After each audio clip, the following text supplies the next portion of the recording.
उत्तर प्रदेश के युवाओं के लिए, उन्हें डिजिटली सक्षम बनाने के लिए हम लोगों ने स्वामी विवेकानंद युवा सशक्तिकरण योजना के अंतर्गत जो चालू वर्ष में उनके लिए टैबलेट या स्मार्टफोन वितरण के कार्यक्रम के लिए धनराशि की व्यवस्था भी इस बजट में की है। और इसके साथ ही एमएसएमई सेक्टर में खासतौर पर जो पुराने कंबल कारखाने थे, उन कंबल कारखानों को आधुनिकीकरण करने की दिशा में, क्योंकि हर वर्ष हम लोगों को, गरीबों को कंबल वितरण करने के लिए अतिरिक्त प्रावधान करने पड़ते हैं, उसके लिए भी हम लोगों ने इस बजट में इसका प्रस्ताव किया है। आईटी एंड इलेक्ट्रॉनिक्स सेक्टर के लिए विशेष, जिसमें उत्तर प्रदेश एआई मिशन की व्यवस्था, AI centre of excellence,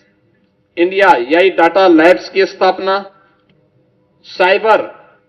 fraud को रोकने के लिए साइबर सिक्योरिटी ऑपरेशन सेंटर की स्थापना का भी विशेष प्रावधान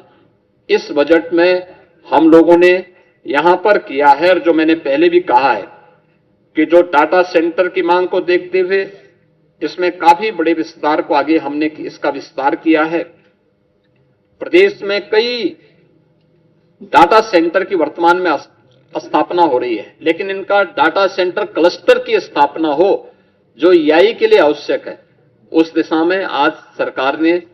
इसकी भी घोषणा की और उसके लिए बजट की घोषणा की है। और डाटा सेंटर क्लस्टर की इस नई योजना से भी हम लोग कार्यक्रम को आगे बढ़ा रहे हैं। उत्तर प्रदेश ने शिक्षा के क्षेत्र में कुछ मॉडल दिए थे, खासतौर पर ऑपरेशन कायाकल्प हो या फिर उन बच्चों के लिए जो निराश्रित थे या निर्माण श्रमिकों के बच्चे थे, उनके लिए अटल आवासीय विद्यालय के मॉडल दिए थे। अटल आवासीय विद्यालय के इंफ्रास्ट्रक्चर को ध्यान में रखते हुए उसी तर्ज पर बेसिक शिक्षा परिषद में हम लोगों ने व्यवस्था की है कि सीएम कंपोजिट विद्यालय की स्थापना, यह हर जनपद में 2-2 विद्यालयों के लिए हम लोगों ने धनराशि का प्रावधान भी इस बजट में सभी 75 जनपदों के लिए किया है। इसके अलावा प्रदेश के अंदर कस्तूरबा गांधी विद्यालयों, अभी बहुत कुछ हमारे विकासखंड ऐसे थे जहां पे कस्तूरबा गांधी विद्यालय नहीं थे या कस्तूरबा गांधी विद्यालय की मांग हो रही थी, वहां पे उनके विस्तार के कार्यक्रम को हम लोगों ने एक व्यवस्था की है। और प्रदेश के जो हमारे प्रसिद्ध स्कूल हैं, माध्यमिक स्कूल हैं, इसके अलावा उच्च शिक्षण संस्थानों के लिए भी, उनके शिक्षणोत्तर कर्मचारियों के लिए भी, वहां पे जो मानदेय पे शिक्षक हैं, इनके लिए भी हम लोगों ने कैशलेस यानी आयुष्मान भारत की तर्ज पर कैशलेस उपचार की व्यवस्था के लिए धनराशि की व्यवस्था भी इसमें की है। सभी प्रकार के शिक्षकों को इसके साथ हम लोगों ने जोड़ा हुआ है, ये सभी चीजें की हैं। आर्टिफिशियल इंटेलिजेंस का उपयोग माध्यमिक स्तर से ही हम करना प्रारंभ करेंगे, इसके लिए धनराशि की व्यवस्था की है। बालिकाओं के लिए निःशुल्क सैनिटरी नैपकिन की व्यवस्था के लिए भी धनराशि की व्यवस्था की गई है। और ड्रीम स्किल लैब क्लस्टर के लिए भी धनराशि की व्यवस्था इस बजट में की गई है। इसके अलावा प्रदेश के अंदर अन्य उसमें हमारे जितने भी यानी टेक्निकल एजुकेशन में प्रदेश सरकार ने शिक्षा, कौशल, तकनीकी और सशक्त त्रिकोण के लिए AI, digital technology, defence manufacturing, semiconductor, data centre, data science जैसे उभरते क्षेत्रों में भी हम लोगों ने इसको और अधिक प्रतिस्पर्धी बनाने की दिशा में इसको भी, इसका प्रावधान भी इस बजट में हम लोगों ने टेक्निकल एजुकेशन की दृष्टि से प्रारंभ किया। देश में मछुआरों को बेहतर मूल्य दिलाने के लिए state of art wholesale fish मंडी और फिश प्रोसेसिंग सेंटर के लिए भी धनराशि की व्यवस्था स्टेट में की है। लैंडलॉक्ड स्टेट में यूपी की प्रगति इस दिशा में देश के अंदर अग्रणी राज्यों में है और इस दिशा में उस जो कार्य करने की संभावनाएं हैं, इसमें वर्ल्ड फिशरीज प्रोजेक्ट सेंटर की स्थापना का भी एक बड़े कार्यक्रम को हम आगे बढ़ा रहे हैं, जिसको एक सेंटर ऑफ एक्सीलेंस के रूप में विकसित करने की कार्रवाई को भी व्यवस्था की है। 4 चीनी मिलों की क्षमता संवर्धन के प्रावधान को, जिसमें छाता मथुरा के अश्वनी और logistic hub, wearing house complex हेतु भी धनराशि का प्रावधान किया है और अन्य चीनी मिलों में भी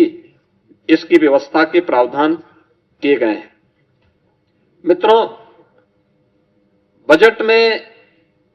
अलग अलग विभागों के लिए सभी बजट प्रावधान में काफी वृद्धि की गई है। खासतौर पर जो बजट के प्रावधान हुए हैं, इसमें हमारा अवस्थापना और औद्योगिक विकास के लिए भी इसमें काफी वृद्धि हुई है। आगरा लखनऊ से हरदोई फर्रुखाबाद गंगा एक्सप्रेस वे की कनेक्टिविटी के लिए धनराशि की व्यवस्था की गई है। गंगा एक्सप्रेस वे से प्रयागराज, मिर्जापुर, वाराणसी, चंदौली, सोनभद्र तक यानी शक्तिनगर तक इसके विस्तार का घोषणा हुई है। गंगा एक्सप्रेस वे को मेरठ, हरिद्वार तक ले जाने के लिए भी बजट में घोषणा की गई है और पूर्वांचल लिंक एक्सप्रेस वे को यानी सोनभद्र के शक्तिनगर तक, चंदौली, गाजीपुर तक ले जाने के कार्यक्रम को भी हम लोगों ने आगे बढ़ाया है। यूपी बायोफ्यूल प्लास्टिक केंद्र को भी विकसित करने की कार्रवाई को हम लोगों ने आगे बढ़ाया है और एफडीआई फॉर्च्यून 500 के अंतर्गत आने वाली जो कंपनियां हैं, एफडीआई के लिए आने वाली कंपनियों के लिए भी विशेष प्रावधान हम लोगों ने इस बजट में उसकी घोषणा भी की है। इसके साथ ही एमएसएमई सेक्टर में काफी बड़ी संख्या में हम लोगों ने इसको प्रोत्साहित करने के लिए कार्य किया है और एक बड़ा घोषणा, हर जिले में स्किल डेवलपमेंट के एक बड़े केंद्र को,